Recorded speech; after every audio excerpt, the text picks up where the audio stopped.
o'clock on this Tuesday morning, September 9th. Thanks for joining us on ARC Rochester. I'm Abby Fridmann. And I'm Dan Schrack. We have a jam-packed 2 hours to get through, so let's run down what we have brewing for you this Tuesday. Gen Z workers say they are burnt out, not from the workload, but from their inbox. We're going to talk about a new study on why younger employees are exhausted by their emails. That and more is coming up in Trending Now. They were just born. Well, how are they exhausted by their emails? Listen, I'm like, join the club. Like, yeah. Aren't we all? How many unread? We'll get to it. We will get to it. They're babies. Okay. Then with kids back in class, doctors say it's the perfect time to get those eyes checked.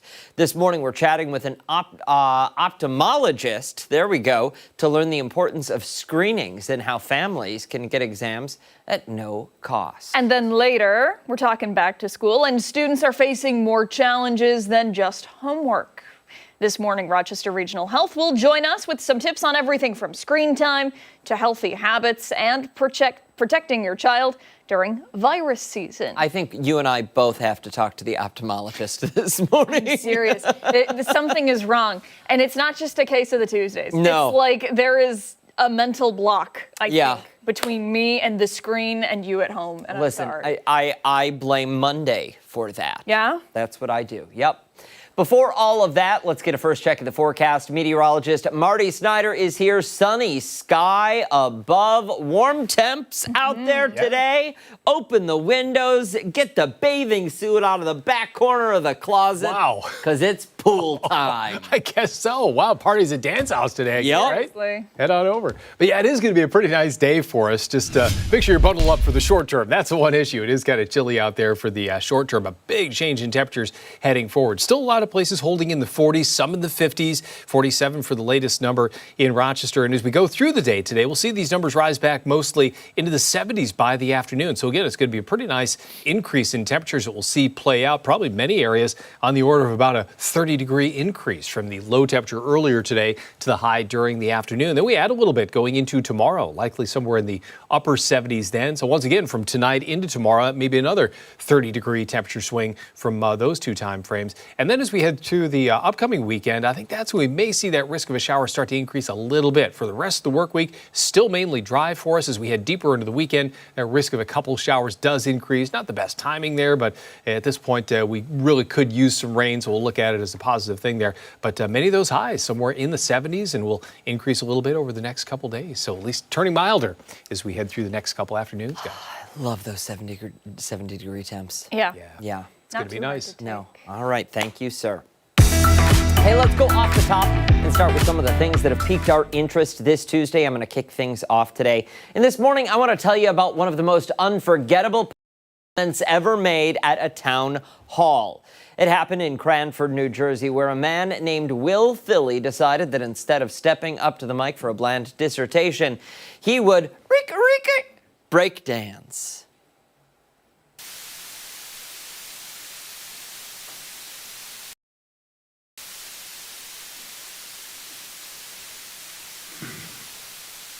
Mr. Philly, I started your time.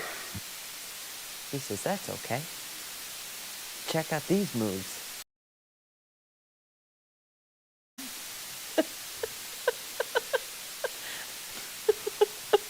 And the people are like, what is going on?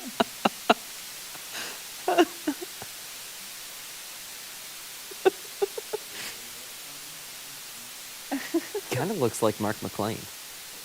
Oh, it's just the head. Mark has a happier face.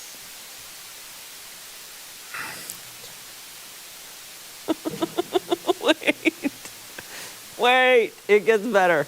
It gets better. It gets better.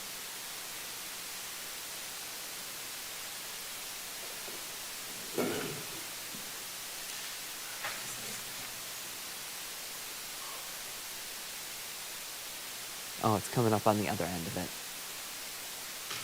It's okay. The suspense, Dan. I'm going to keep talking because it gets better. It does, I Does promise. he talk at any point? Okay, here we go.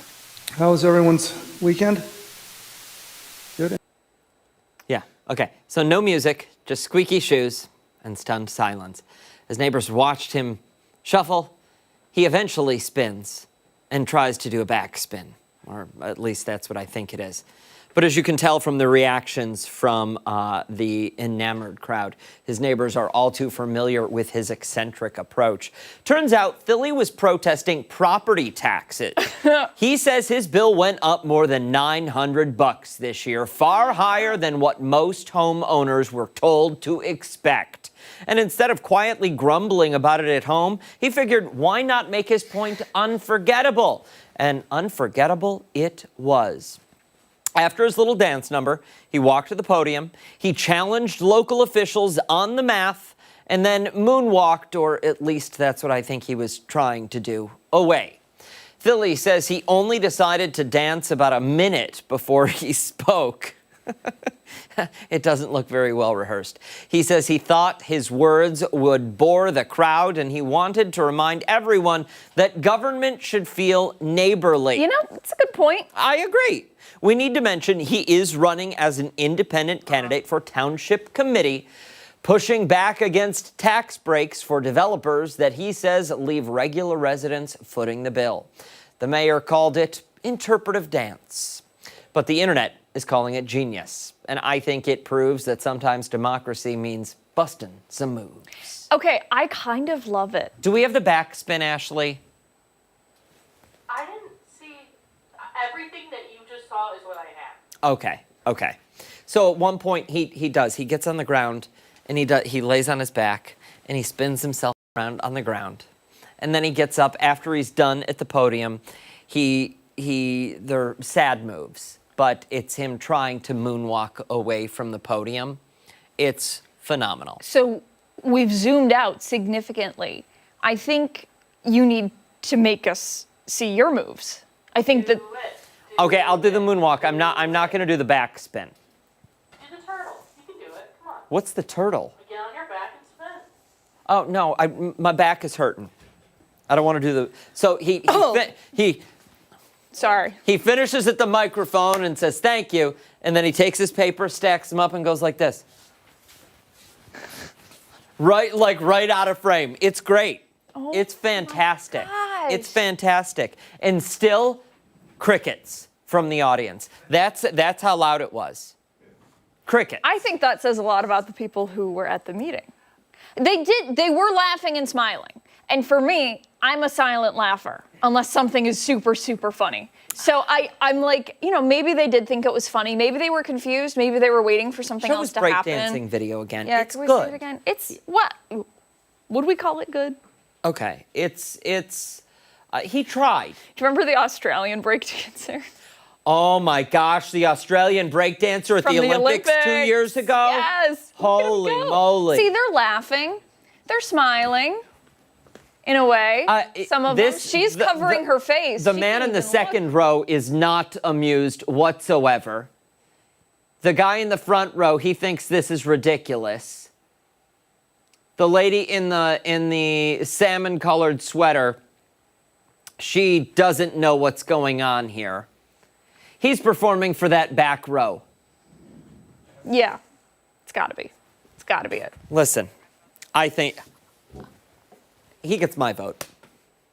I don't care about his politics. He gets my.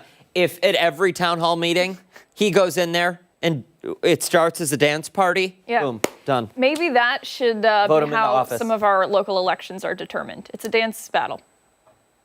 Can you imagine the candidates for Rochester mayor in studio for Arc Rochester duking it out with their moves? Just to the Arc theme song.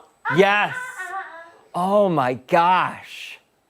I was saying it as a joke. Now I'm actually worried that it's going to happen. It can't happen. We're going to see. Mr. Mayor, if you're watching, and I know he likes this show. He loves the show. You're invited. We got to move on. Okay. Here's mine. We hear a lot of stories about older people who are sadly taken advantage of because of their age. Scam artists who pretend to be loved ones who desperately need money. Online dating scams, and then of course those pesky phone calls claiming you have outstanding bills to pay. So I want to talk about this couple. They found themselves in the middle of a scam and they fought back. Before I tell you where this story even takes place, I am going to read you a quote from the 87-year-old man who was almost scammed by another couple. The quote is, "You have an attitude? I'll give you an attitude. I was raised on the streets." Woof. Where do you think Larry's from? I've got a guess. Yeah? You want to share your guess? New York. You got it. All right, so Larry and his wife Joanna were walking the streets of Manhattan, where they've lived for a long time, and they were targeted for their Rolex watch. A stranger approached them and said he needed directions. He said he was from Dubai and didn't know where he was. Having lived there for years and years, Joanna welcomed him to the Big Apple and said she was happy to help out. The man asked for directions to the closest Walmart. Well, Joanna and Larry said there are no Walmarts in Manhattan. The man was confused and asked for an explanation to be given to his wife, who was waiting inside an SUV right near where they were standing. So Larry goes up and approaches the woman, who then randomly asks if they could trade watches. He said hers was an and she wanted the real deal, which was right on his wrist. When he started to examine the watch that she gave him, the one that she said was real, she grabbed his hand and started pulling the almost 80-year-old through the window of the SUV. But this young woman was no match for Larry, an Air Force veteran who jumped from planes while he served in the armed forces and also used to box. He still lifts weights every single day. He says he doesn't miss a day working out at home. So when this woman started to yank on his arm, he gave her what he calls a 3/4 turn. And from what I saw online, basically, it's when you turn someone's arm completely around. Larry says she smashed her face and her head inside the roof of the car and then fell backwards. The man who started this whole ordeal jumped into the car and started to drive away. Larry said, "There's no way I'm going with you." So he let go of her and they sped off. He was worried he was going to be dragged. Clearly, Larry is not someone you want to mess with. Joanna says she probably won't help out to her wrists again because she simply doesn't want to take a chance. In the meantime, Larry says he's getting his watch fixed. It was damaged in the fight. New York police say they're investigating to see if this is part of a robbery scheme that spans citywide. Ashley, do we have video of Larry working out? I know I saw it. Oh, come on. Ashley. It's not my fault. Oh. You're Okay. right. Well, if you'd like to see it, Yeah. there's a certain station, WABC. WABC. Yeah, that has WABC it. in New York. Check it out. You get to see Larry pump an iron. Yeah, Larry wears a cutoff. Yep. No sleeves on his button down. Yep. Amazing. Yes. And is there pumping, I think it was like either 10 or 15 pound weights, Oh, and he's going for it. Yeah. Larry has got some muscle. Nobody messes around with Larry or Joanna. Yeah. And more power to that couple. I don't know about you. I think a lot about aging, and I'm always worried that I'm gonna not be able to move my body. That right there is an awesome example of why it's so important to take control of your health early on so that you can move when you're older. Absolutely. You know what I mean? Absolutely. Good story, though. Yeah. Good story. Hey, stick around. A lot more to come here on ARC Rochester, including when we come back, we're checking in with Chris Lopez, who's helping kick off the first day of the Rochester Fringe Festival. And don't forget, take us on the go wherever you are. We're streaming live on the 13 Wham YouTube channel and foxrochester.com. We're back after this.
Welcome back. Time right now is 8:16. Today kicks off the Rochester Fringe Festival. Over the next 2 weeks, the city is going to get a little wild, a little quirky, and really, really creative. Yeah, there are 600 performances at 30 different venues. This is the only bifurcated festival in the Rochester region, and they really promise something for everyone. Yesterday's lineup of interviews was really a testament to that. Absolutely. And if you didn't catch it, you should absolutely check it out over on foxrochester.com. We had Cirque du Fringe, Claws Out. They joined us here in studio in full costume, almost full costume. Yep. Yes, we had Matt and Heidi joining us, and they've been regulars on the show during the Fringe Festival season.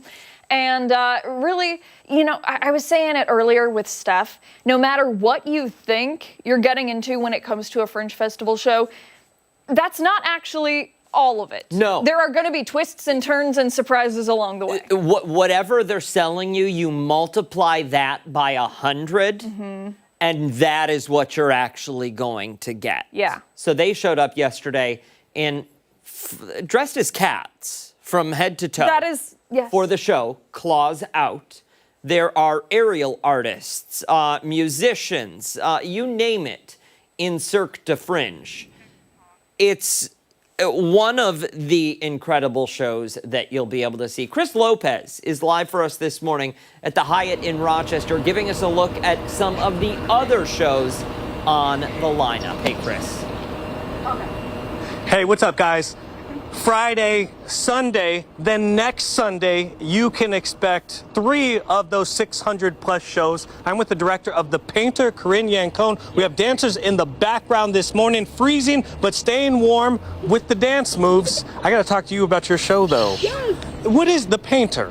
What is it? Describe it to me. Okay, so The Painter is a multidisciplinary act that I created about my life, about becoming an artist, and this year's piece is about just my life, the love story between my husband and I, having kids, experiencing grief of the loss of my father, and being an artist through it all.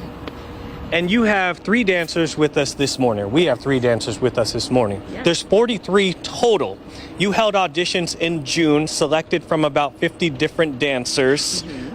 Why these 3? Why did they make the cut amongst the other 43? Well, I love to have dancers that are very passionate about their work, and I love to have like an artist, you know, in its most physical form, perform for me. And I also am looking for technical abilities. Okay. So these dancers are just the sweetest, like on the inside and out, and I just love to see them perform their craft with me and work with me on this piece.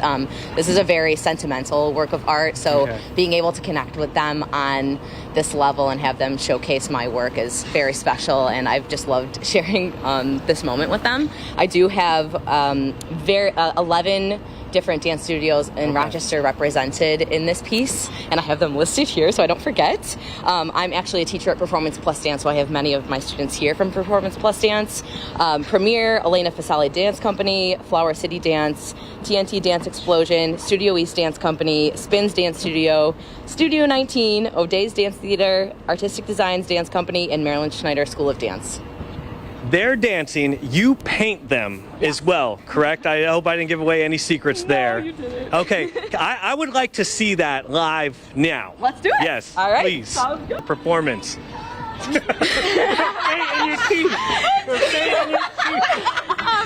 would say, like, in a positive way, I feel like it makes us all, like, want to, like, go harder and, like, be fuller and just, like, really be in the moment.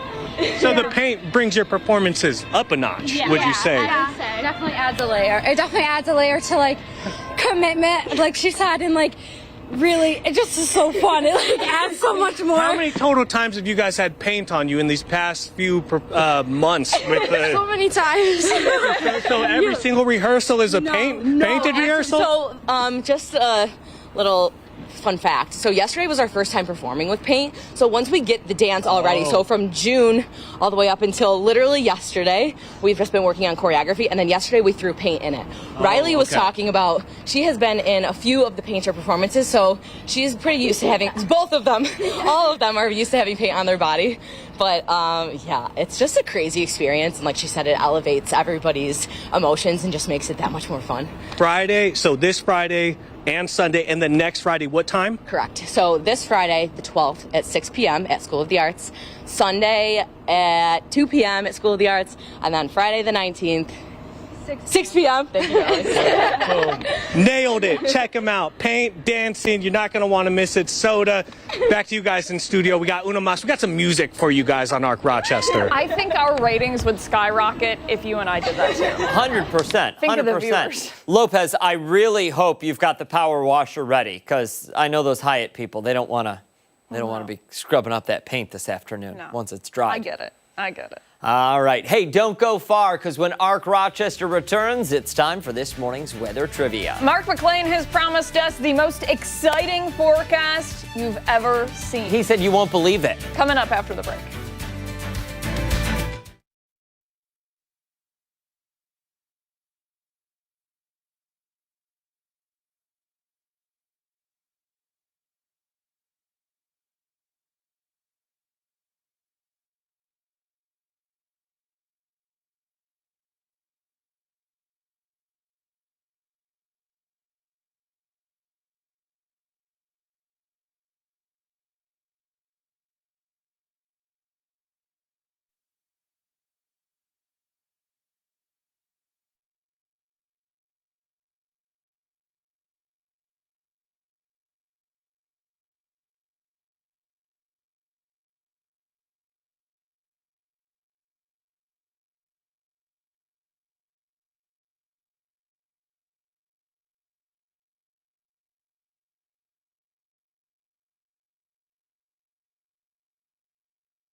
Welcome back. Meteorologist Mark McLean is joining us now. We're looking at the warmer temperatures today. We also have weather trivia to do. You've been busy this morning. Yeah. Busy guy. Well, we'll check it out at 9 o'clock. It's been an interesting start to the day. Yes. Very interesting. I bet. Yeah, we'll see. There's actually video evidence, too. But anyway, we'll it go. actually may be used as evidence at some point. So. End up in a court. Interesting. But weather trivia, it's been a little bit cooler the last few mornings. So we've actually had some frost advisories in different parts of the state. For instance, this morning we had a frost advisory down in the southern tier. So, with that in mind, do you know the average first date of frost for Rochester, New York? And Dan's looking at the picture. He's trying to figure out what does it say? We have frost? We have frost. Yep. Is it September 30th? Is it October 7th?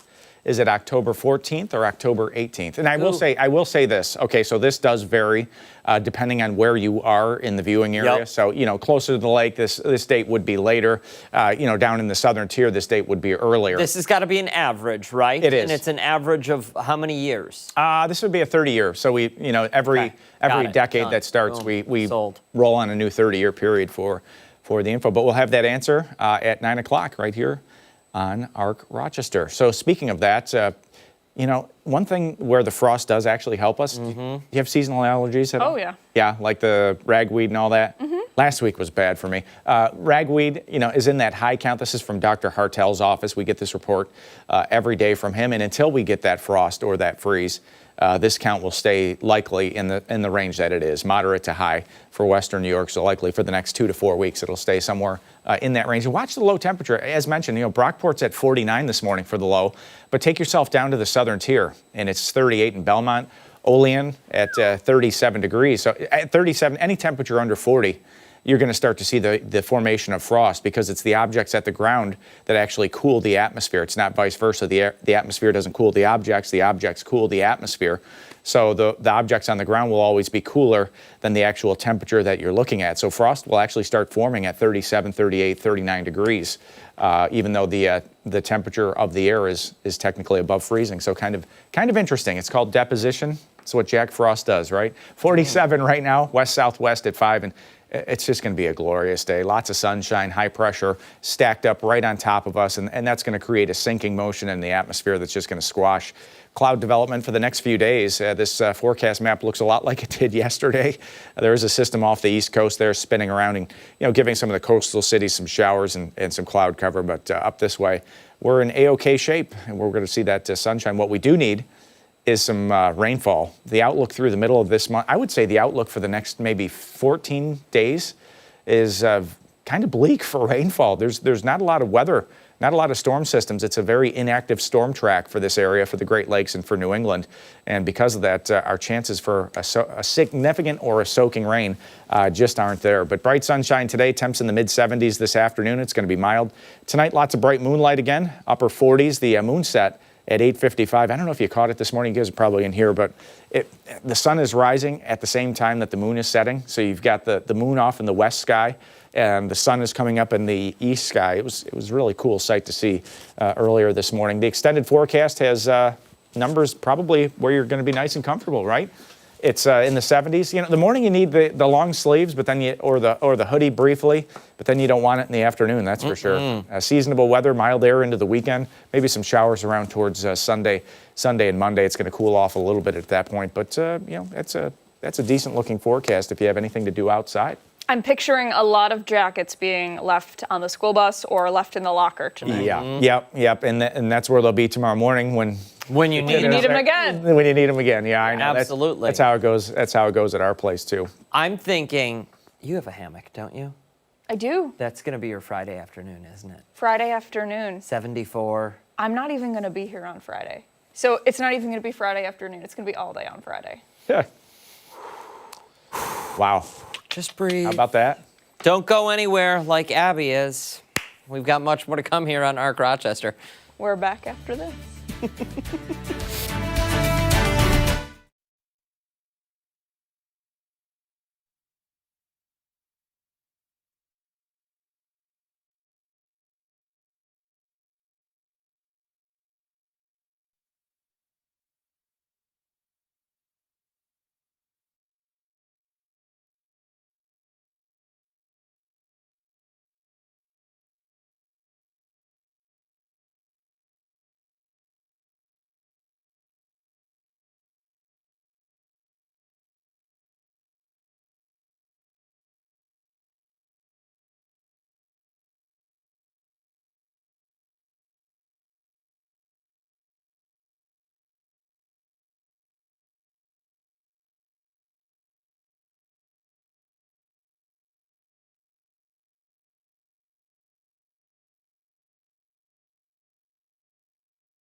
Good Tuesday morning. Thanks so much for staying with us here on ARC Rochester. We want to take you behind the story now as we continue to follow the brutal murder of a Ukrainian refugee on a light rail train in Charlotte, North Carolina. That unprovoked attack all caught on camera. As CNN's Maribel Gonzalez reports, the suspect is charged with first-degree murder, adding to his already violent criminal history. Newly released video shows the moment a 23-year-old Ukrainian refugee was stabbed to death on a light rail train in Charlotte, North Carolina.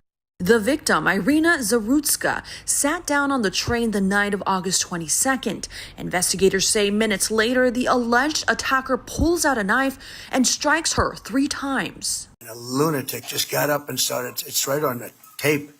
Not really watchable because it's so horrible. The 34-year-old suspect, DeCharles Brown, is charged with first-degree murder. A judge ordered he undergo a 60-day mental health evaluation. Court documents show Brown has a lengthy criminal record and served about 6 years in prison for a 2015 conviction for robbery with a dangerous weapon. The victim's obituary reads that she fled Ukraine with her family to escape the war with Russia. The deadly attack in Charlotte comes as the Trump administration vows to crack down on crime in predominantly Democratic cities. We have to be able to handle that. If we don't handle that, we don't have a country. Charlotte Mayor Vi Lyles thanked local media who did not repost the tragic video. Transportation Secretary Sean Duffy claims it shows the ugly truth behind the criminal justice policies of the city's mayor. As for ways to curb the crime, a former FBI agent says constant surveillance can help. I think they have a good camera system, and that's really important. And that can be a deterrent in and of itself. I'm Maribel Gonzalez reporting. Really is a disturbing and tragic story. You know, someone here trying to make a life for themselves. Yeah. That young to not have that opportunity anymore. We were just talking about it with Mark just a couple minutes ago, how hard it is to watch that footage. And you heard the president say it's disturbing, and it is. Rightfully so. You know, and I can't imagine the fear for that young woman and the fear for those riding the bus as well. It was busy. It was 10 o'clock at night. Yeah, and how her family is feeling and how the city is feeling this morning and every morning since that incident. Want to get into some of the details of the story here that you didn't hear in that telling. The train that goes about 4.5 minutes before the suspect pulled out that knife. It was a pocket knife. He unfolded it. He paused. Then he stood up and struck the victim in the neck 3 separate times. Again, the video freezes right before that initial blow because for obvious reasons. And as far as we know, and as far as members of law enforcement know, there was no relationship between the man you see on the video there and the woman. Right now, they don't believe that there was any kind of connection or interaction, really, between the two. Now, we do know that he does have a lengthy criminal history. He has served time. There have been several convictions in his past. The most recent, though, the one that I think is getting a lot of attention at the moment is the most recent one in which he was arrested and charged for a false call to 911. What was that false call? I don't know that information has been released at the time, but that is the instance that he was let go on within the bail system there. Yeah, and just a recap, you said he's faced other charges as well and has been a suspect in other crimes. Larceny, breaking and entering, 5 years in prison for robbery with a dangerous weapon, so that was in 2015. You know, that is just one of the things that they've talked about there. And now, of course, the first-degree murder charges. You know, it's it definitely makes you question safety, right? Yeah, 100%. And it makes people here at home question safety. And it makes people there question safety.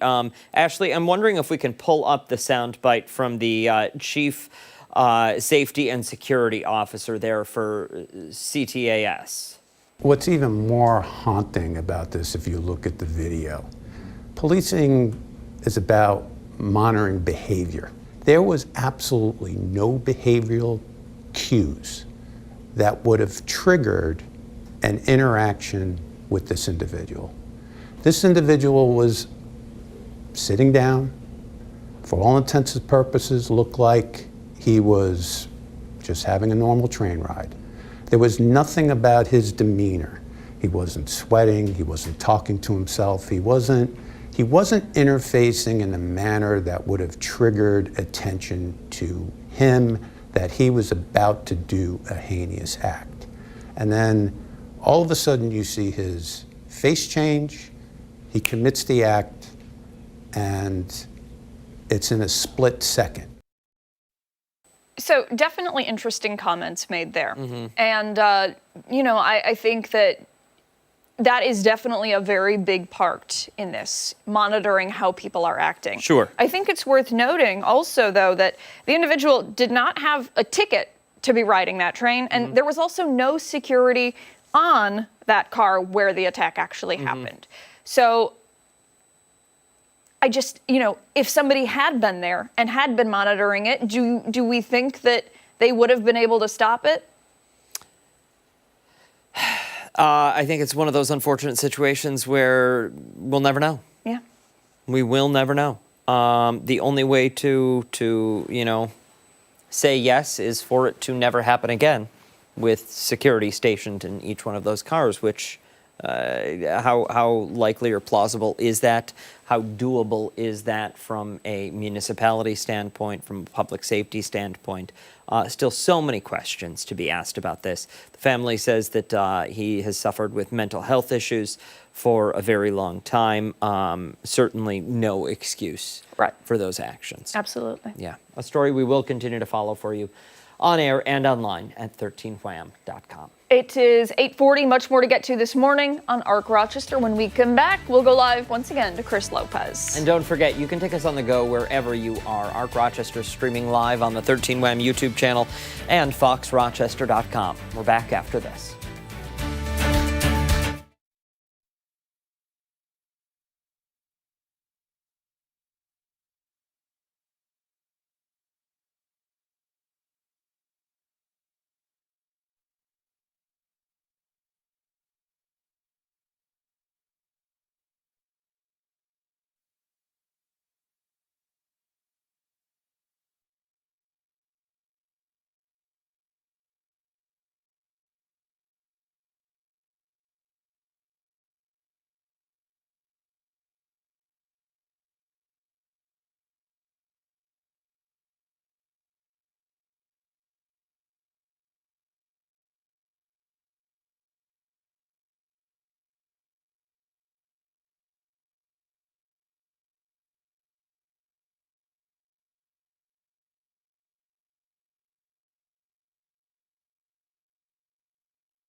Hey, the Rochester Fringe Festival is back for its 14th year, bringing more than 600 performances across 30-plus venues. Over the next 2 weeks, the city will be buzzing with all kinds of entertainment, from theater to dance to comedy to music. So get ready to embrace the unexpected, which is kind of what we like to say here. Of course. On Arc Rochester, embrace the unexpected. Let's check in with Chris Lopez, who's giving us a sneak peek at some of all the fun. Chris, what's up? Hey, what's up, guys? How about some Elton John energy bright and early this morning at 8:40? Getting a sneak peek now, but next Friday, next Saturday, you can see these guys at the Hochstein School of Music. I'm here with Mike. I'm here with Doug. Philadelphia Freedom Elton John tribute. I love it. I love the outfits. But I got to get to the performance first. What kind of things can people expect from you guys, though? Well, definitely expect to be seeing lots of fun, dancing, singing along to the very best hits of Sir Elton John. It's going to be 2 fun nights of it. We're going to have a blast. How long have you guys been doing this? 5 years now? About 5 years now. 5 years total. And how has it been, the journey over the past 5 years? Oh, it's been great. There's lots of great shows everywhere, all around the country. What's one of the best places you guys have performed? Obviously, outside of Rochester. This is your first year at the Fringe Festival, by the way. But some other place you guys have performed. What kind of energy are you guys receiving out there? We took a cross country trip to Colorado this summer, and that was cool. We had a couple dates out there. That was a pretty good experience, and it was good. A really good reception. It was a fun time. Why Elton John? Out of anyone you guys could have paid tribute to, why Elton?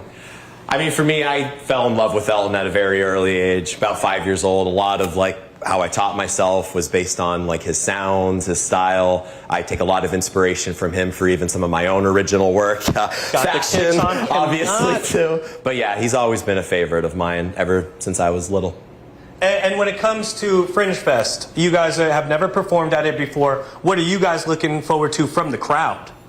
Oh, everything, dancing and just having fun. It's always like that, We just get people up out of their seats and crocodile rocking, It's all about making memories. Yeah. For some of our fans, reliving old memories and making new memories for new fans, and some of those old memories even turning into some newer memories. It's a blast. And I have to ask you to pick between your kids, what's your favorite Elton John song to play? Oh, man. I mean, I'm a little cliche, but Benny and the Jets is such a fun one to play on the piano. And then last question, though, how many Elton John concerts have you guys been to? I'm at 4 now. You're at 4. One I'm time actually with at Billy Joel. 1. One time? Yeah, I'm at 1. What about you? I've actually never been able to see. Oh, man. That's okay. Yeah. You're paying tribute. That's enough. Recreate it every night. Yes. You're there every night, so it doesn't matter. And what are you guys going to play for us this morning? We're going to play a little Benny and the Jets. Gotta love it. Check it out, guys. 3, 4.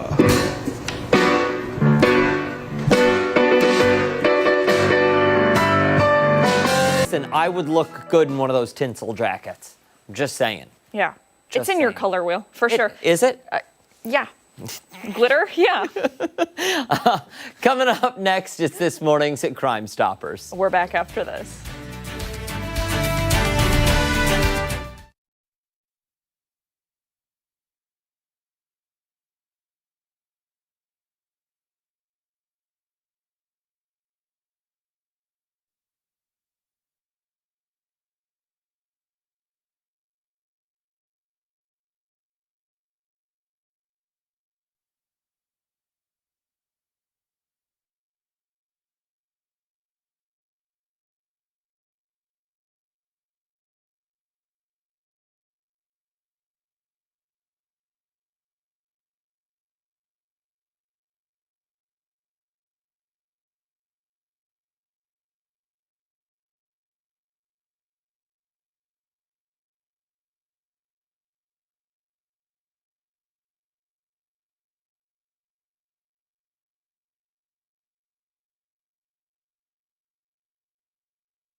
8:50 this Tuesday morning. Last month, President Trump signed an executive order ending cashless bail in Washington, D.C., with the hopes of eventually targeting the policy in other municipalities. Here in Rochester, advocates are now concerned with what that could mean for our justice system locally. For this morning's Crime Stoppers, we're sitting down with assistant district attorneys to go over the different qualifications for bail. Joining us now, we have Julia Tubbs and Anthony Chaco. Good morning. Thank you both so much for coming in. We appreciate it. Thanks for having us. Thanks for having us. Absolutely.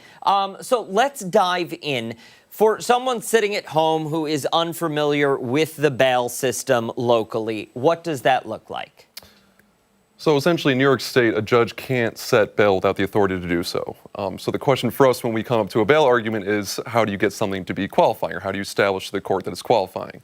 The simplest way to do that is that there's a number of offenses that are outlined in the bail statute that automatically are bail qualifying, which gives the judge the ability to do so. So those are the kind of charges that you'd expect. That's violent felonies. It's crimes of a sexual abuse nature, domestic crimes, that kind of thing. So ones that we have a little heightened concern about, ones that we want them to be brought back into custody before their next court appearance. So that's kind of the easiest way, is just that there are ones that are right there in the statute. It says that they're bail qualifying, so automatically the judge can set bail if they find it appropriate. After that, you have to get a little more creative with it. And, I know we talk about it a lot here, cashless bail, and what that means. But for somebody sitting at home who's maybe unsure of what exactly that kind of looks like, break it down for us. So based off of what he said, there are a judge can either set monetary bail, which come in three forms, which is cash, insurance bond, and partially secured insurance bond. And then they can also set non-monetary release conditions, which mean you have to report to a program called pretrial, and there's pretrial release under supervision, and then there's pretrial supervision, and there are different levels of how you have to report and everything like that. There is also release on your own recognizance, which just means that you don't have to report to anyone, you just come back to court on your own. I think there's concern, though, and correct me if I'm wrong, because I'm sure the two of you have heard it all at this point. There's concern among community members, not just locally, but across the country, that it's become a system of catch and release. You catch the bad guy, they're placed under arrest, they're charged, and they don't have to pay anything, and they're allowed to leave, and we say, show back up at this date and time or else, and they don't show back up. So, I mean, it can be frustrating sometimes when, someone shows up with maybe a non-qualifying felony, they don't have anything else open at the time, and we don't have any ability to hold them. That being said, there are a lot of ways that we can get people held on cash bail. I mean, it happens more often than I think maybe the public sees, because they only hear about the ones where people are released and something happens. So, and also for us, I mean, we're abiding by the statute, right? We don't really have any say in, what happens. We're kind of just doing our job, but we did mention there are other ways to get people held other than what's been outlined in the statute, and I think that kind of speaks to some of the concerns that the community had in response to some of the bail reform that came in 2020. We call it the harm argument, which is basically a fancy way of saying if someone has picked up multiple crimes against person or property in a short period of time, that now becomes a qualifying offense. So again, it could be two offenses that aren't outlined in the bail qualifying statute, but now that the defendant has done multiple crimes in a short period of time, we might be able to hold them. And there's other ways too. Just to add on to that too, if someone has 2 prior felony convictions, they are automatically held no bail, no release, which means they're kept in custody until their next court date. And there's no expiration on those felony convictions? Doesn't matter if it happened 20 years ago? Nope. Okay, interesting. And so the president, we know, signed that executive order ending cashless bail in Washington, D.C. Like Dan said when we were starting off this segment, he's talked about possibly doing that type of policy in other areas as well. Explain what that would look like for people in our area, if that were to happen. Could you elaborate on that? I think the real question might be, does the president have the authority to end cashless bail in municipalities outside of D.C.? Is that not a state law? So for us, again, it's really, that's outside the pay grade for us, really. We're here, we're just abiding by the 5-10-10 statute, which is to show up and do our job, make the bail arguments as we see fit. We'll see what happens from there, policy-wise. That statute is a state statute. Is a New York State Okay. legislature. I think that's, Yep. yeah. New York State legislature wrote that statute and voted it. Correct. So that's ultimately what we do. And just to add on, I mean, there are other factors that we can throw in at a bail argument. Bail qualifying doesn't mean bail mandatory. So if something is qualifying, the judge doesn't have to set bail. It's only if they find it appropriate. So that's really where our job comes in. There's all these factors that the statute lays out that you can put on the record to try to show the judge that bail is appropriate and to, show that they might be a flight risk. That's their previous convictions, their history of missing court, the charges in front of the court, meaning the severity. So there's some nuance in the way that we can attack this issue, but as you say, it is a state issue, and for now, that is the state law, and nothing coming down from the federal government will change that. 100%. Got it. Thank you both. We appreciate it. Thank you. Time right now, 8:56. Much more to get to this morning on ARC Rochester. We're back on the other side of the break.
More to get to this morning on ARC Rochester as we continue into the 9 o'clock hour. Stephannie Joseph will be here breaking down some of our top political stories. Yeah, she joins us now from the live desk with a preview of what's ahead. Hey, Steph. Hey there, guys. Good morning. In today's Political Pulse, we're taking a closer look at the Supreme Court's latest decision on ICE patrols in California, where people were targeted due to their race. How the border czar is responding to this latest legal win for President Trump's immigration crackdown. I speak to an expert to break it all down. That's coming up in our 9 o'clock hour. ARC Rochester returns after this.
o'clock on this Tuesday morning, September 9th. Thanks for joining us on ARC Rochester. I'm Abby Fridmann. And I'm Dan Schrack. Meteorologist Mark McLean back with us once again with a look at the forecast as well as giving us the answer to today's weather trivia. Yeah, and it's about some of the cooler weather that we've been experiencing recently. And really, this goes back to the middle of August. Remember that one week that we had that was in the upper 80s and low 90s? We had 3 straight days in the 90s, and it was like somebody flipped a switch and just turned off the heat. I mean, it hasn't been exceptionally cool, but it has been cooler than normal now for about a month in these parts. But we had frost advisories in the southern tier this morning. Do you know the average first day of frost in Rochester? And the choices: September 30th, October 7th, October 14th, or October 18th. What do you think, Daniel? So my gut is honestly saying September 30th because we're seeing those places just south of us already experiencing some of those temps. Yesterday, I think some of those areas were in frost territory, no? Yeah. So we had 38 in I Warsaw. think within the next 2 weeks. Dan says a toss-up between C and D right there. But we had a lot of, on the first page, there was a lot of C's. Yeah, that was what I was going to guess. You were going to say C? Mm-hmm. Well, it is. It's Wow. October 14th. So, and again, this is going to depend on where you live. If you live in Irondequoit or Webster, up in North Greece, right along Lake Ontario, this date is going to be much later in the season. I've heard from a resident in Webster. I hear from him quite often. He's a gardener. We share a lot of common interests in that area. And he said to me one time that he's had a frost as late as November 10th. So the first frost, to wipe things out. Wow. So I mean, it can go late, and September 15th to 20th in the southern tier. On that topic, yeah, plants in before the 14th then? Anything that goes out at this time of the year, it's the hardy mums, it's the kale, it's the pansies, the stuff that can really tolerate some cold air down, even some of those varieties into the upper teens briefly before they really start to take on damage. But when do I need to bring my plants? Oh, the tropical ones? Yeah, you don't want to get those below 40. Bring them in? They don't like below 40. It stresses them a little bit. It changes the metabolism of the plant. The plant slows down, which, as you bring them in, I mean, you don't want them to be in full growth mode anyway. But finding space for them in the house stresses me. I know. I'm with you there. Somebody else at home gets a little stressed too. Does she? Yeah. Wow. He rightfully so. Yeah, you have a 13-foot tree. I know. I don't want to hear anything about St. Kim, all right? She is lovely, and if she gets frustrated, then that is her right, and you're probably doing something like spilling dirt all over the living room. Yeah. Again. It just happens. I don't know. Need movers. You've got 2. Hire them. People with experience. Yeah, you've got 2 at home. I know. Let's talk about that frost and when you should be bringing in those plants. September 30th, south of the Thruway, again between October 10th and 20th for most of us. Latest, right along that lakeshore, and it's been a cool September. Every single day has been at or below normal for the temperature. Yesterday was the biggest deviant of the bunch. It was 10 degrees below normal, minus 5.2 now for the month. And today is going to start to slowly reverse that trend. We're at 52 now, southwest breeze at 6, and that's going to help move these temperatures back up to a seasonable level. The average 76 will be close today. Looks like tomorrow is the warmest day of the week in the upper 70s, and we'll kind of hang out at seasonable levels there into Thursday as well. So high pressure still in firm control of our weather. That keeps those 2 systems that you see, one well to our northwest, one well to our southeast, out of the picture. And that's great news for this guy. You saw him yesterday. Oh, look at him. You think he's still celebrating? Vinny, yes. I had to put Vinny back on. I think he wears his Bills outfits all season long. Probably does. That's Josh Allen right there. I would. Mm-hmm. Little Josh Allen. Yeah. And you know what? I think it's like a luck thing. If he takes it off, the Bills might not do as good, so Vinny just has to wear it. There's all the routines and there's all the gear, and it all has to be just right? Yeah. I don't wash my Buffalo Bills socks at all during the season. It's disgusting. That's 17. also not true. You should see him on week 17. Oh. They stand up on their own. Oh, brutal. Vinny is going to love life this week, right? Lots of sunshine and no rain in the forecast. Unfortunately, we do need the rain, so that's another topic that we've been discussing. But you don't want that if you got the old clubs out today. We'll see temperatures in the low 60s at 10 o'clock, low 70s at 1 o'clock, and again, mid 70s by 5 o'clock. Lots of bright moonlight once again tonight. The moon is still like 96% full. It's going to set tomorrow morning at 8:55 in the morning. Light and variable winds, so get out there and take a look. Should be a pretty good show for you again later tonight. We'll see numbers in the 50s for the overnight, so not quite as cool at the bus stop the next few mornings as it's been. You know, the last few mornings have been in the low to mid 40s. We woke up, we were in the mid 40s. And, you know, there's a little nip to the air. When you get out there, you don't want to stay out too long. Right. But, you know, 2 months from now, it'll be a heat wave. This is true. So. Absolutely. Little activity out there this morning. Yeah, it was an interesting start to the day. I think we have some video of, this was a robbery suspect. This is out in Spencerport, Ogden area. This was a view from the neighborhood, and they were actively searching. So we were at the bus stop. I heard from our executive producer for the morning show, and he said, well, are you seeing anything? I said, no. I turned my back for 5 seconds. I hear my son yell, Dad, Dad, Dad. And here comes a motivated, and I'll just use the word motivated, Monroe County Sheriff car down our street, obviously, moving to apprehend, and then Ogden, and then the state troopers, and I looked out, I had a quick conversation with the Ogden Police Department, and they said, keep us posted. And I said, okay. And as he's driving away, out of the corner of my eye, I see the suspect behind the fence. And so I start waving back to the police officer. He spins around, jumps out of the car, and that's the video that you saw right there. Wow. I didn't want to get too close. We don't blame you. You don't know, but you don't know what you don't know. But, you know, it's all about being in the wrong place at the right time sometimes. Yeah. This is very true. So that's how the day started. Crazy stuff. Yep. All right, McLean, thank you. We appreciate it. Time right now, 9:09. Much more to get to this morning on ARC Rochester when we come back. This morning's reporter recap. And don't forget, you can watch us on the go wherever you are, streaming live right now on the 13WAM YouTube channel and foxrochester.com. Stick around. We're back after this.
(9/11), and for this morning's reporter recap, we want to take a closer look at the major tax credit that is expiring soon for those looking to buy an electric vehicle, giving up to $7,500 for new EV and $4,000 for used. And as 13WAM's Christian Garzone tells us, some buyers are trying to cash in on those credits before it's too late.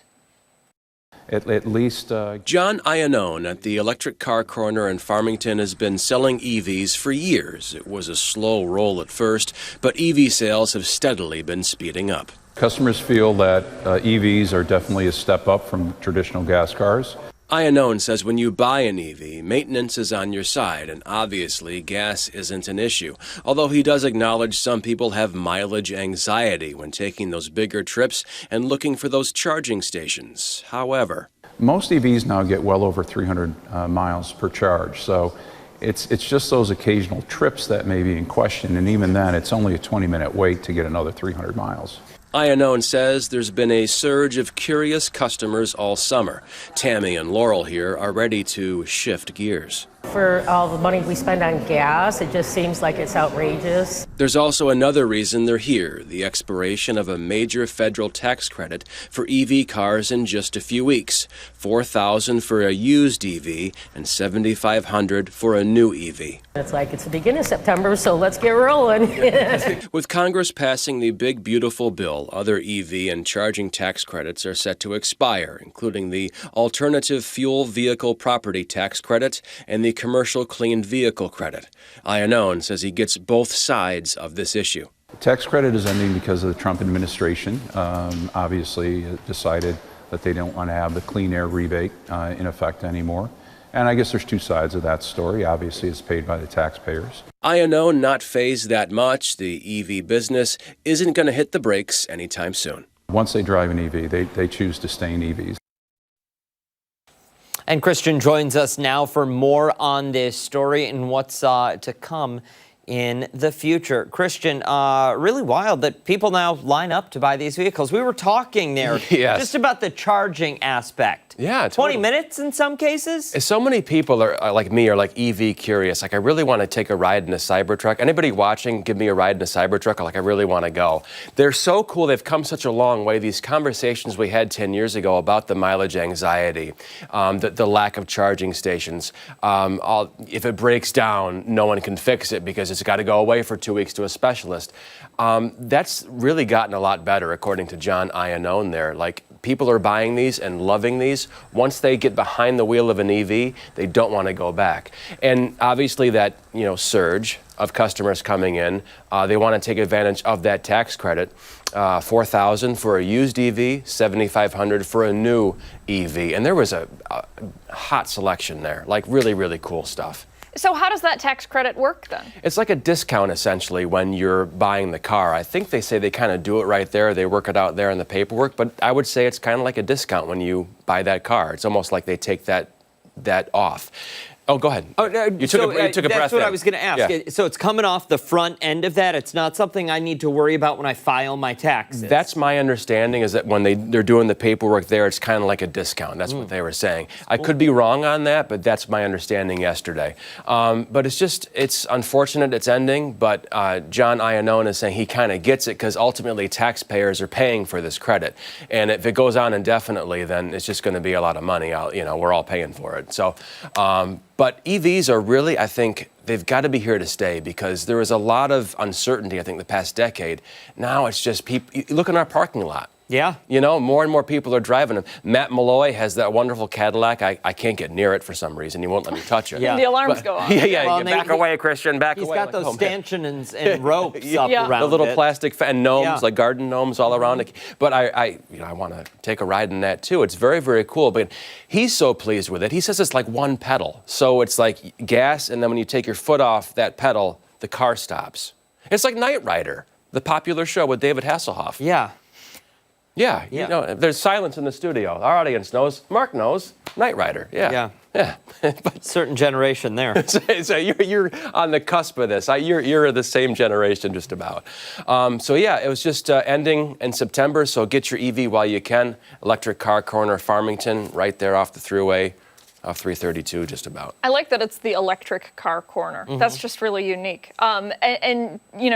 The man that you spoke with, he's optimistic about the future, yes? Very much so. The EV market's here to stay, and they're expanding. I mean, you walk inside, I think they took over the other half of whatever business was there, but it's under construction because they're again, just expanding, more customers coming through that door. They want in on this EV lifestyle. And I rode in one for an Uber recently. It was a Tesla, my first time in a Tesla. I thought it was really cool, but the woman was telling me, this kind of got, I wanted to pick her brain a little more on this, but she was saying for 2 days, it's $23 for her to charge it. And she was kind of celebrating that, but I'm thinking, well, for me, it's $30 a week for my gas tank. So I didn't really understand that, but I think most people charge these at home. So I think because she's mobile and she Ubers, she charges. But I think a lot of these folks charge this stuff at home, like a trickle charge overnight. By the morning, you're good to go, right, etc. Well, and more shopping centers, they've got EV charging free and set up, and parking spaces for those vehicles specifically. Yeah. It's nice. Yeah, it's becoming more and more common. It's almost like, maybe back in I don't know if you guys can relate to this at all, but when we first stopped using like videotape to tape and everything was on these chips and everybody's like, oh, come on, you can't fit video on the, how ridiculous is it? Now we don't tape on tape anymore. That's ridiculous. Yeah. We tape on these little chips and you don't want to know how that sorcery works. Yeah. But eventually it happened, VHS cassettes went away, DVDs came around, then it was Blu-ray, now it's streaming. I mean, it's that sort of same progression. I'm using... You give me this look like... Well, I mean, he's talking, and I'm hearing, it's been 84 years. Yeah, 84 years, yeah.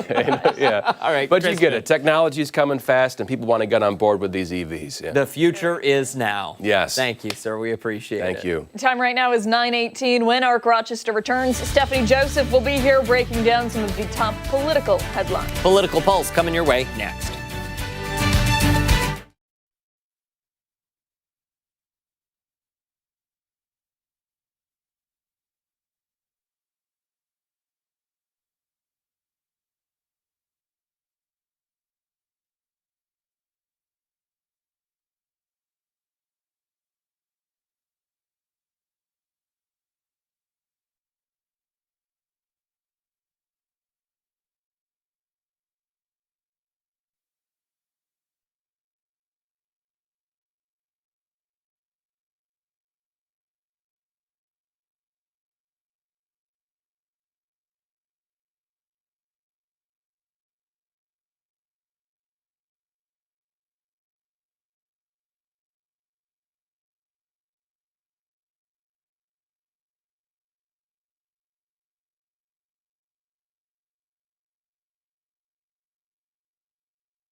It's time for a political pulse check on Arc Rochester. We begin with the Supreme Court siding with President Trump over roving patrols in California.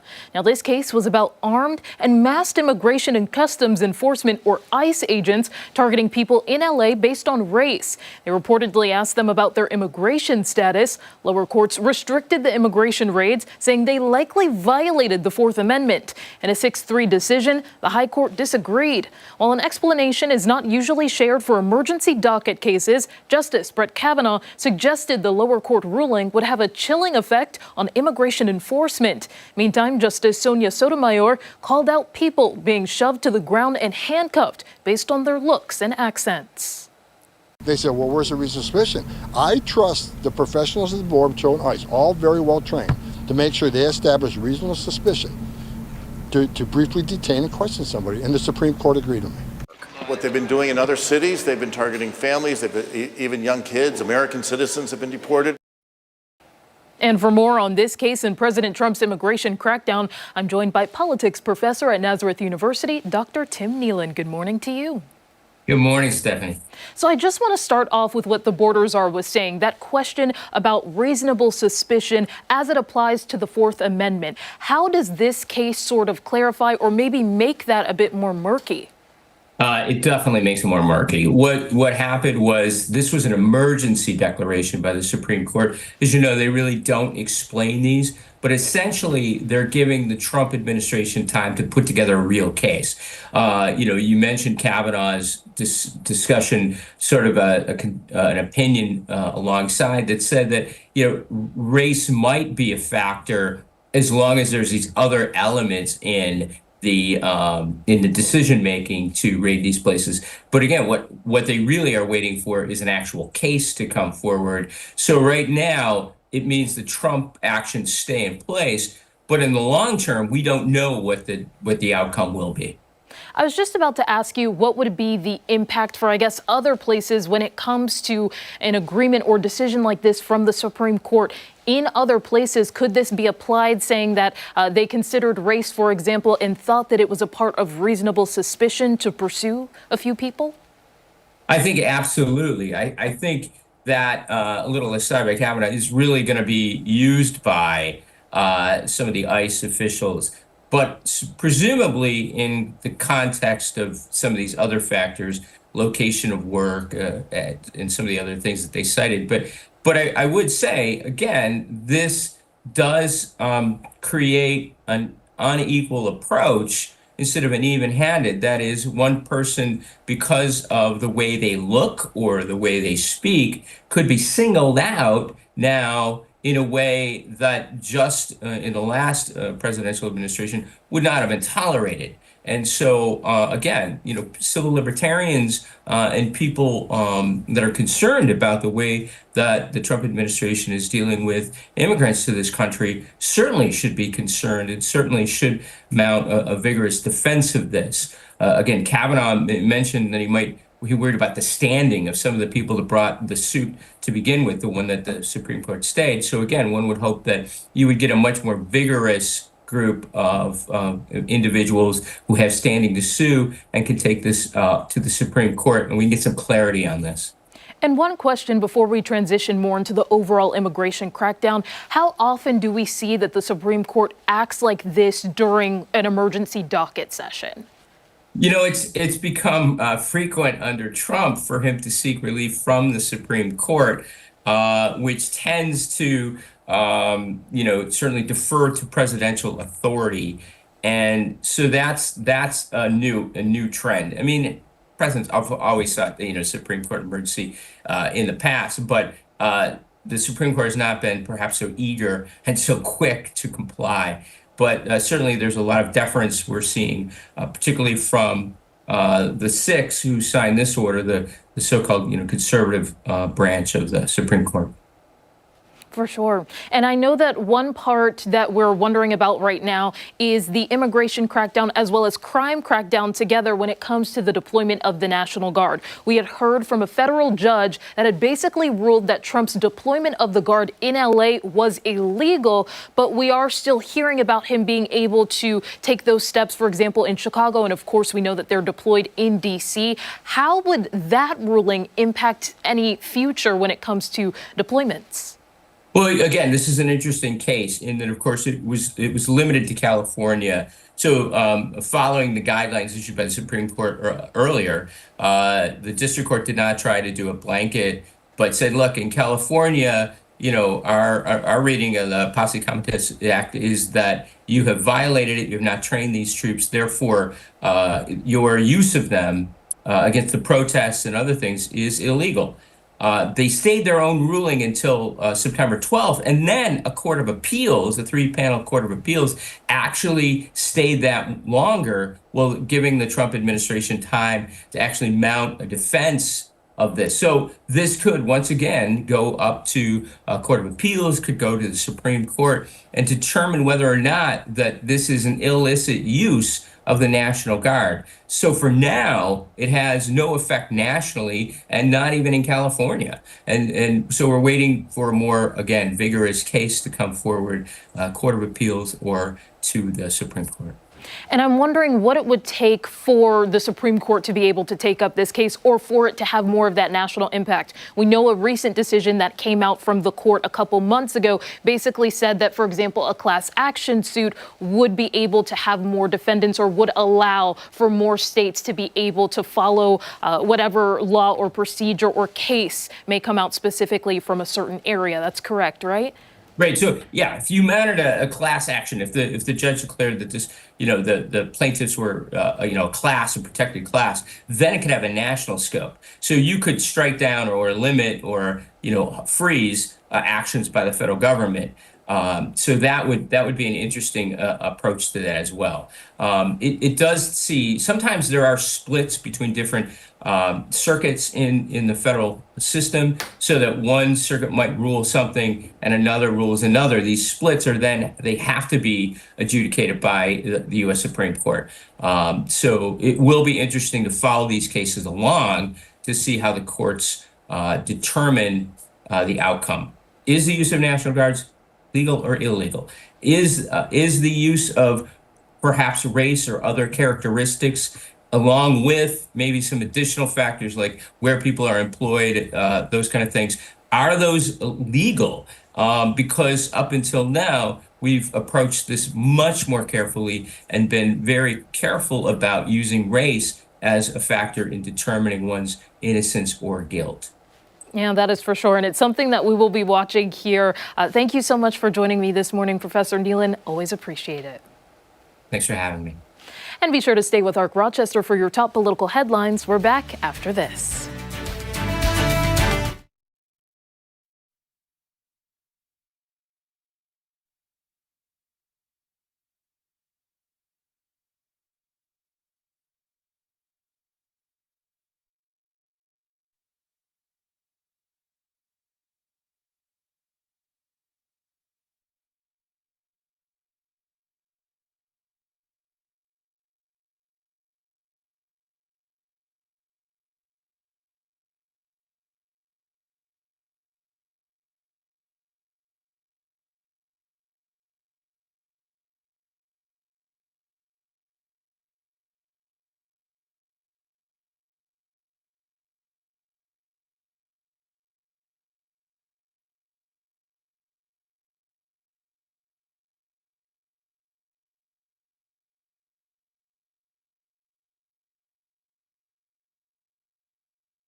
Good Tuesday morning. Thanks for sticking with us here on ARC Rochester. Students are now in their second week of classes, or first full week, but the back-to-school season continues as families work to finish up their to-do lists. One thing a lot of families may opt out of is checking up on their students' vision. Here to talk about why eye screenings should be at the very top of the to-do list is ophthalmologist Dr. Kate Jordan. Good morning. Thank you so much for being here today. We appreciate it. Good morning. Thank you so much for having me. All right, so I remember getting my first pair of glasses. I was going into second grade, and I had to get the huge ones. You know, they looked like Harry Potter glasses, and they were they were effective. It significantly helped me see the classroom blackboard.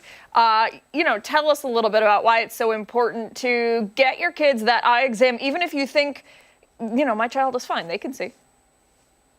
That's right. Well, so that's really telling is a lot of kids just assume the way that they see is how everybody else sees. So they might not complain and they might not realize that they can't see that well. Or if they have one eye that is a lazy eye, they'll have good vision in one eye, but not good vision in the other eye. And they can't tell. They don't know that one eye isn't good. And parents can't tell that until they get vision screening. So that's why vision screening is so important. And it's helpful to do to catch things at an early age so that we can treat things early, so that they have success at school and they can learn and read the way that they need to. Doc, I wonder, for parents of younger kids, toddler age, I'm sure you've seen it, and I'm sure you've seen it, the kids, they're, 3, maybe 4 years old, and they've got the glasses and they strap around the back of the head. How does an eye exam for a child that age work? What do mom and dad see at home that makes them think, Johnny or Sally might need vision correction? Yeah, so a lot of warning signs that parents will see is that they're getting close to things at that age. They're holding things really close. They might see an eye turning in or their eyes drifting out, or they might be like squinting an eye when they go outside or covering an eye. So those are signs that parents are noticing something. But pediatricians are doing vision screenings at a pretty young age now. They use photo screeners. And so we can see kids at any age that are flagged on vision screens. And the eye exam, I know it seems like it's going to be challenging, but it's actually really not that bad. And we can examine kids at any age and really detect things early. So early treatment is better, especially things for like lazy eye and eye muscle problems, needing glasses at a young age. It does happen. A lot of times kids just don't realize that they do need glasses. So it is important to get those early warning signs looked at. Doc, you said it was easy. Walk us through what an eye exam might look like for, a young student coming in to get their first eye exam done. Yeah, so, pediatric ophthalmologist offices are very friendly and we work with kids. So we're just kind of playing games, checking vision, checking letters. Kids don't need to know their letters to have an accurate vision exam. They will need an eye drops to be able to tell if the kids need glasses, to look in the back of the eye. So it is important to do a dilation in those cases. So, but it's a longer appointment. It is, it has to be some patience involved, but we can really do an exam at any age, and it's not as scary as it seems. Doctor, thank you so much for your time. For mom and dad sitting at home who want to learn more, they want to, or they're considering making an appointment with their local doctor, is there somewhere they can go to learn more? The best place to go is our website, aapos.org. That's our American Association for Pediatric Ophthalmology and Strabismus website. They can learn more about eye health. We have a section just for patients and parents about lots of different eye conditions. And that's also where they can find a doctor. So they can search in their area for a pediatric ophthalmologist in their local area and have that contact information available. Again, that's aapos.org. Excellent. Perfect. Thank you so much for your time today. We really appreciate it. And that website for you at home will go over on foxrochester.com. Hey, don't go far. We have so much more to get to here on ARC Rochester. Hold on. Including, when we come back, we're continuing our back-to-school conversation, this time with some tips from Rochester Regional Health. Okay, Mr. 2020. Don't forget, take us on the go wherever you are. We're streaming live on the 13 WHAM YouTube channel and foxrochester.com. We're back after this.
9:39 this Tuesday morning. Students are back in class and they're pretty busy learning, making new friends, and jumping into new routines. Yeah, and for parents, back to school also means navigating some important health concerns, from the impact of cell phones to staying ahead of cold and flu season. For more on some tips to help families be ready for all the school year has to throw at them, we're joined now by Dr. Douglas Liano from Rochester Regional Health. Thanks so much for coming in today. Thank you for having me, Abby and Dan.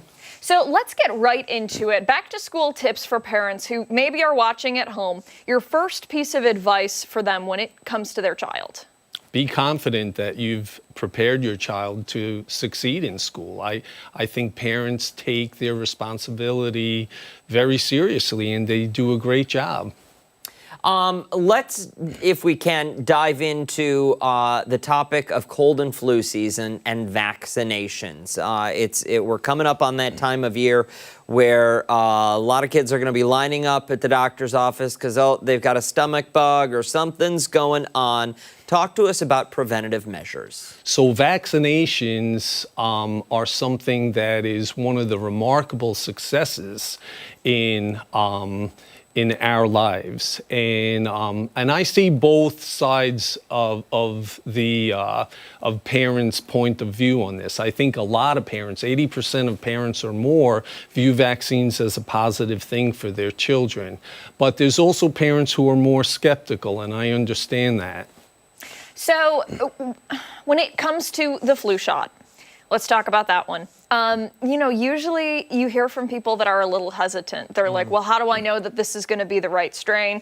I don't want my son to feel sick when he gets the flu shot this year. Right. He always has a negative reaction the day that it happens. What would you say to that? Well, I say, first of all, I say to parents, I thank them for trusting us to help protect their children against infections that would impact their child's health. And secondly, I say that we don't want to force parents or feel that they're being forced to vaccinate their children. And I understand it's a very difficult thing for them to do sometimes, is to vaccinate their children. But I also tell them that I think, given the proper information, the vast majority of parents make the correct decision and do eventually vaccinate their children. We have very high incidences of vaccination rates in school, and I think that's because parents do make the right decision given the right information. If somebody at home is considering getting the flu shot for their child, is that something that can happen now? Is the flu shot already out and available? Yes. Generally, the flu season occurs in the fall and the winter, and the vaccines do become available this time of the year. And is there a way that you prefer more than anything else? Do you recommend they go to their pediatrician? Do you recommend going to a Walgreens or something like that? Or is it just as long as you get it? Well, the vaccines are all the same. They come from the same manufacturers and the health department, but a lot of families feel most comfortable going to their primary care office to get the child's vaccinations. All right, let's change gears here and talk about something that we've really talked about pretty extensively over the past several months since it became law, the bell-to-bell cell phone ban in schools. School districts across New York State no longer have cell phones in classrooms. A lot of them are also restricting these kinds of devices, tablets, and screen time.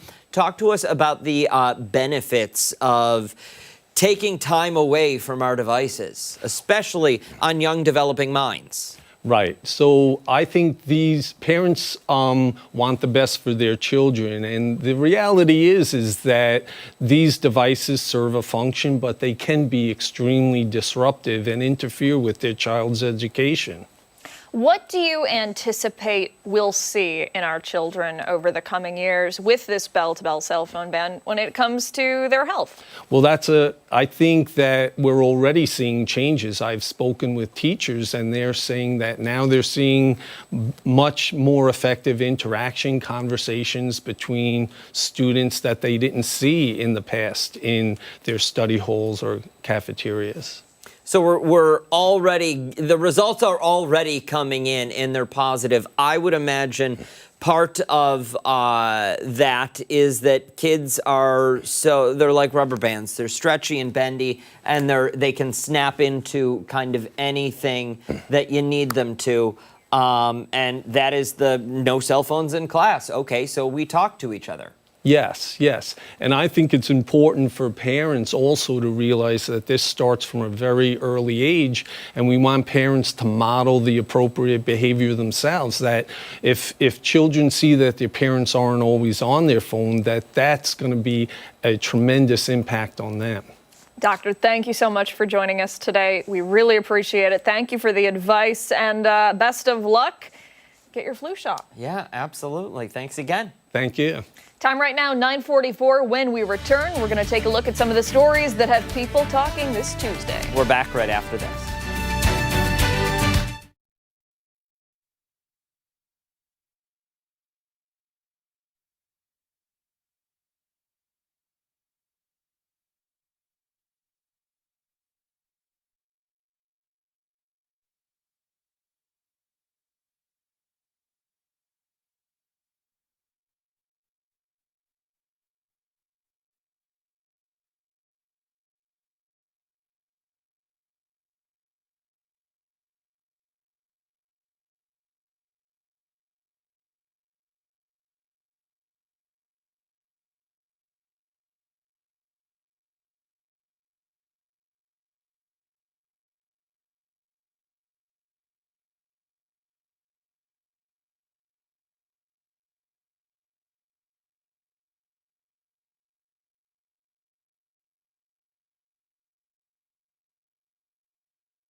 All right, 9:47, it's time to see what's trending. Starting things out strong this morning, researchers have created steerable microbots made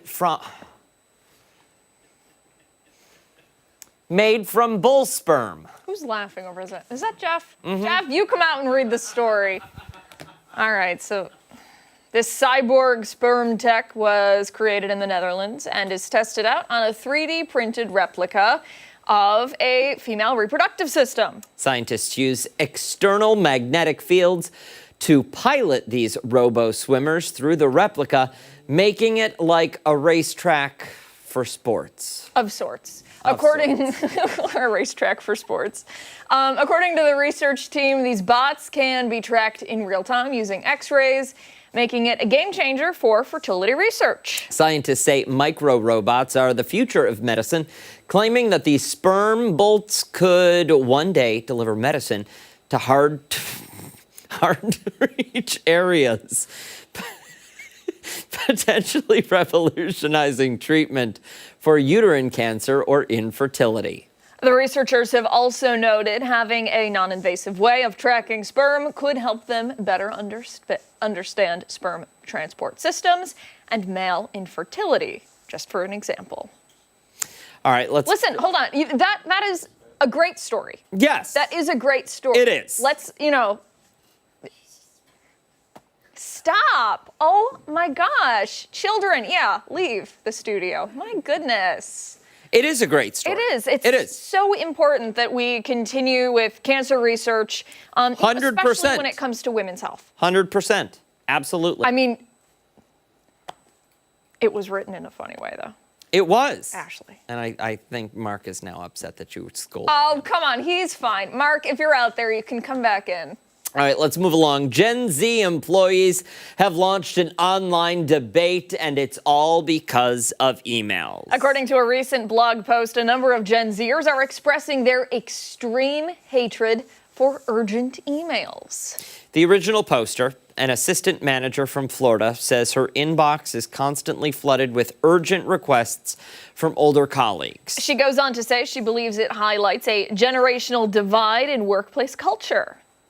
It's described as a corporate rush when older people seem to have a superiority complex towards Gen Zers, thinking their tasks and needs are more important and need to get done immediately. Others commented on the post saying they experience that very often, and it does create unnecessary pressure since they are constantly sending these false alarms. Many Gen Zers in the comments said that they often get told that they're lazy or even accused of not wanting to work if they don't complete those urgent tasks right away.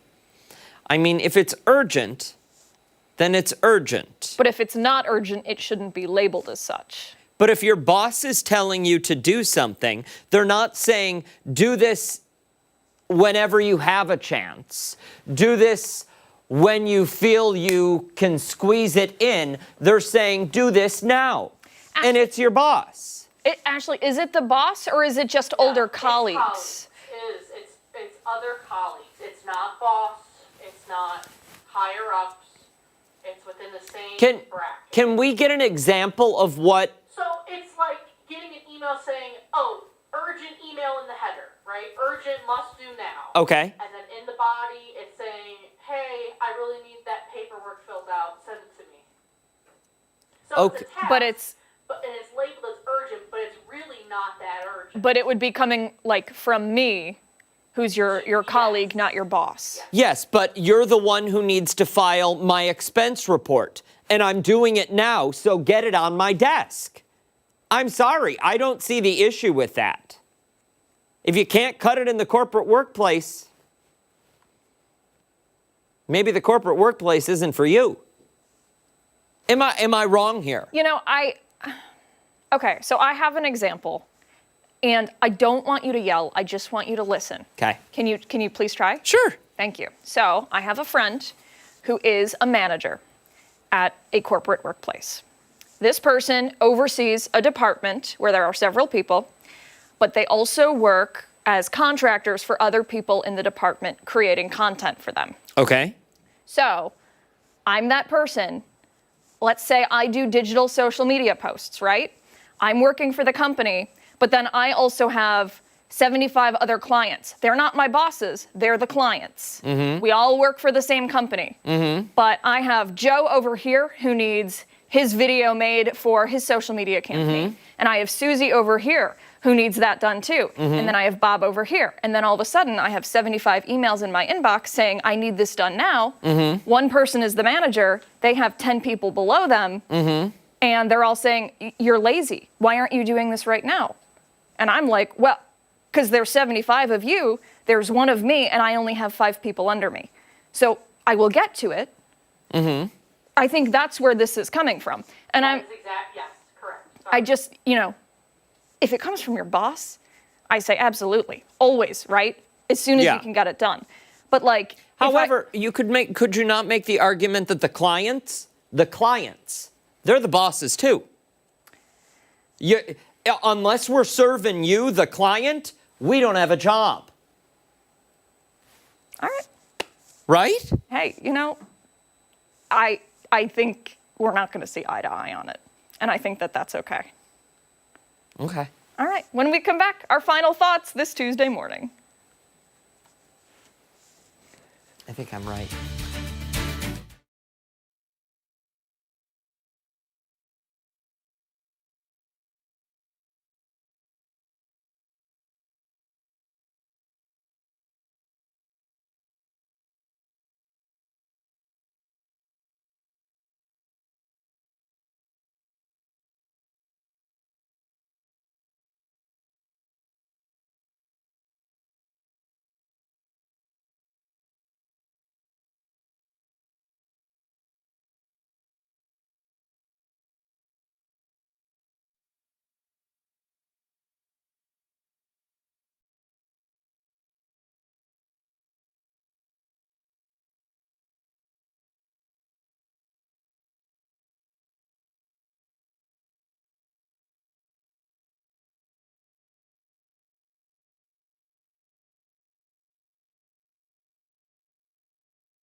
guys have some interesting stories. We don't pick them. I know. We do But you not have to read pick them. Yep. Yeah. Those ones we choose to read cold. Yeah. Because if we read them in advance, I'm afraid it would Ashley. take the fun out of it. Well, and I think Ashley she fears that there would be pushback. No? Editing. Not pushback, just more work for me. Gotcha. You know what I mean? Yeah. Yeah. Also, this is fun. I agree. This is the fun part. I like you guys seeing headlines and trending things on the spot. I agree. I enjoy it. I think the audience is mixed. I think sometimes they're really great. Yeah. And then I think sometimes I'm like, what am I saying right Yeah. now? What is all this? I promise they're all real. I'm never making things up just Yeah. to have you Yeah. say that. That would be good for April Fool's Day, though. Yeah. We really needed something. I'm glad you don't make them up. We appreciate that. Yeah. Because integrity is a thing. Especially in news. Especially in news. Hey, that does it for us here on ARC Rochester. Make sure to wake up with us again tomorrow morning starting at 4:57 over on 13 Wham ABC. Much more live local news later today. 13 Wham News at midday. We'll see you then. Bye.